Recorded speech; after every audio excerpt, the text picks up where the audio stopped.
everyone, today I will be doing an update for my 2020 reading challenges. It has been a while. The last time that I did it was in February and I only covered January, so we have actually quite a couple of books to go over, although I haven't really been all that focused on all of the challenges, so we should just start.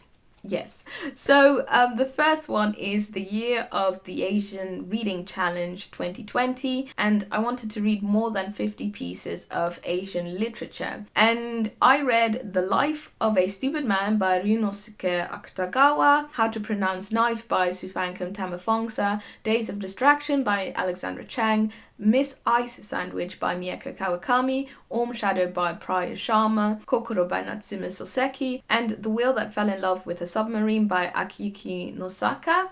So those are 7 more pieces of Asian literature, so altogether I've read 16 this year, which brings me on a total of 32%, and I should be at 33%, so that's basically I'm good. I'm Gucci with this one. So talking about these books like really quickly, a lot of it is Japanese literature. I am aware of that, and that has been a conscious decision because I'm like really going through a lot of Japanese literature at the moment, both classics and modern pieces. And yes, one thing that I want to point out is that I really loved Miss Ice Sandwich by Mieko Kawakami. I actually got her latest novel that came out in English, Breast and Eggs, or Breasts and Eggs.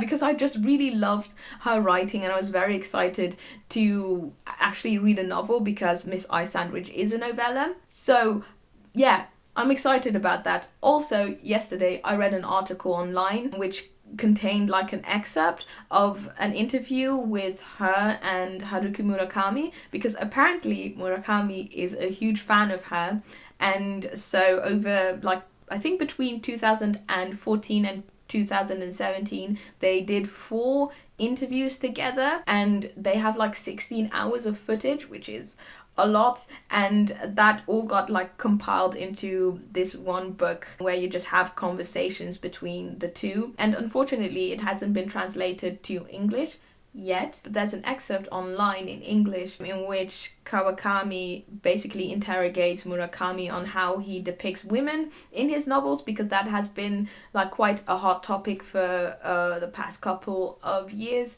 So that was very interesting to read. I'll leave a link in the description if you're interested in reading that article as well. Yes, what else was very significant about this? Natsume Soseki, I really liked Kokoro. I've actually been doing quite some research on it because I read it with my Patreon book club, and it's just such an interesting novel that really, I guess, grasps the essence of the Meiji era. I've spoken about that previously. Anyway, I've read 2 essays now from Soseki, and I've read some secondary literature from scholars online, which was really interesting. And I also have this huge book that is coming in hopefully today, which is this huge textbook of modern Japanese literature from the start of the Meiji era up until present day. So I'm very excited about that, and sharing all of the insights and literature that I find in there with all of you. Yes. Is there anything else interesting to talk about? Yes, Tamafongsa's book is a short story collection centered around Lao immigrants, and I thought that was just really interesting. When I started the book, I basically knew nothing about Laos, about its history, so it was just great being able to read about it. And I think that's the beautiful thing about doing these type of challenges, you really start to explore and learn about different cultures and people. But yeah, like I said, I'm aware that I've really been focusing on Japanese literature, but I do actually have a lot of Asian literature that I would like to read. There's this publisher called Tilted Axes that really focuses on translating contemporary Asian literature, and I just really wanted to support this independent publisher, so I bought actually quite a couple of their books, so hopefully you'll be able to see them So hopefully you'll be able to see them soon on my channel. And yeah, that's I think everything I had to say. Moving on to the Reading Challenge 2020. Now there are 24 challenges with 2 bonus challenges, and I finished number 2, read a book that was translated from an Asian language. I read The Memory Police by Yoko Ogawa. Then challenge number 18, read a book under 100 pages. I actually listened to the Yellow Wallpaper. What? I've lost my ability to speak. The Yellow Wallpaper by Charlotte Perkins Gilman. Yes, I listened to that one, and I think I'm going to read it like by myself. I have like a little black classic that has the story in it, just because I didn't really like it listening to it. Sometimes I just feel that there are books out there that you just should read and not listen to, or at least not that you should read them, but I mean that just sometimes work better when you're reading them and you can really like take your time. And like I love annotating my my books, which is why I mainly read physical copies. So this is like a book that I think, for me at least, that I need to read physically to actually appreciate more. Yeah, then challenge number 22, read a book by a favorite or new to you publisher.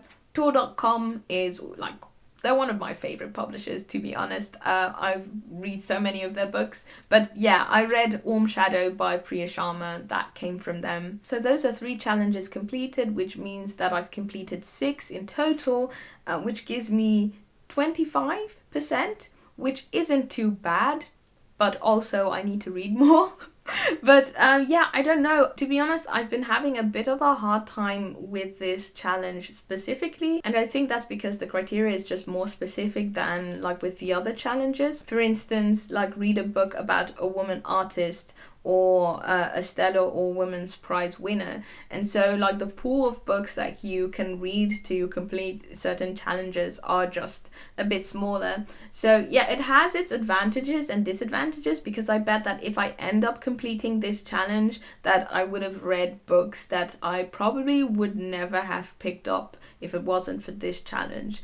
Moving on to the Con Sabor reading challenge, I wanted to read 12 pieces of Latinx literature, and I've done better than the first month, because the first month I read none, but I've read 2 now. Things We Lost in the Fire by Marina Enriquez and Chronicle of a Death Foretold by Gabriel Garcia Marquez, and I enjoyed both of them, particularly Chronicle of a Death Foretold. I just thought it was an excellent novella. I mean, you already know that the main character is dead from the start, and that the entire town, including him, knew that he was going to get murdered, and he still got murdered.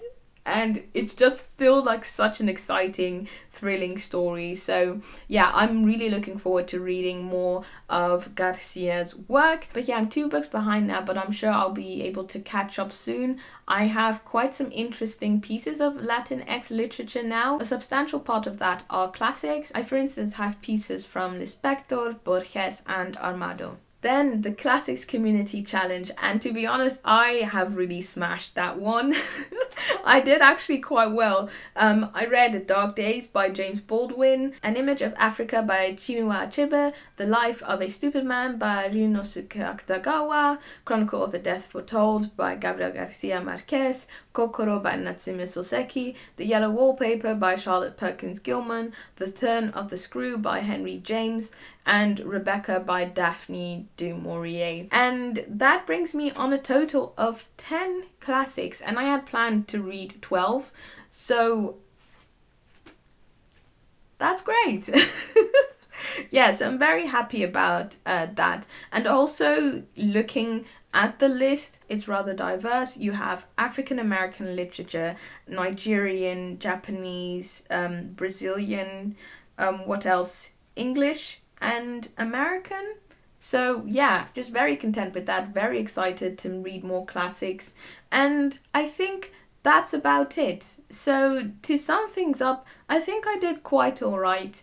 I need to work definitely on the Sabor challenge and a bit on the Reading Women challenge, but yeah, I'm confident that at least 3 of these challenges I'll be able to complete at the end of the year. Either way, yeah, that was the update. Thank you very much for watching, and I hope to see you in another video.